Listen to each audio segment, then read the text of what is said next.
గురుగారు ఇప్పుడు తిరుపతి దేవస్థానంలోని తిరుపతి గోవిందరాజుకి సంబంధించిన గోపురానికి సంబంధించిన 50 కేజీల బంగారాన్ని గతంలో వైసీపీలు స్కామ్ చేయడం జరిగింది. అసలు ఎందువల్ల అంటారు సార్ ఇలాగా హిందూ భావాలను ఎందుకు దెబ్బతీసినట్టు తెలుస్తుంది?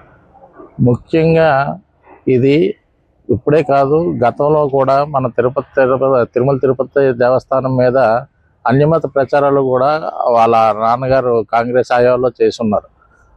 ఎందుకంటే వీళ్ళు ఎప్పుడు కూడా హిందూ వ్యతిరేక భావాలతోని గవర్నమెంట్ పరిపాలన, అలాగే అక్కడ ఇచ్చేటటువంటి ట్రస్ట్ బోర్డు చైర్మన్లు కూడా ఎప్పుడు కూడా క్రైస్తవ భావాలతో కూడుకున్న వాళ్ళు, క్రైస్తవ మతస్థులు తీసుకున్న వాళ్ళకి అలాంటి వాళ్ళకి ఇచ్చారు.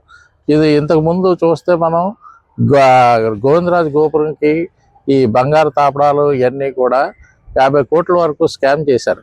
ఈ స్కామ్ అంటే దేవుడి మీద ఉన్నటువంటి ఎటువంటి మంచి ఒక భక్తి భావాలు ఏమీ లేవు. కేవలం ఇదంతా వీళ్ళు సెక్యులరిజం పేరుతోనే ఇవన్నీ కూడా హిందూ దేవాలయాలు దెబ్బతీసి చర్చిలో అవి కూడా వీళ్ళు కావాలనే డెవలప్మెంట్ చేసుకోవడం కోసం హిందూ మనోభావాలు దెబ్బతీసే ప్రయత్నం చేస్తున్నారు.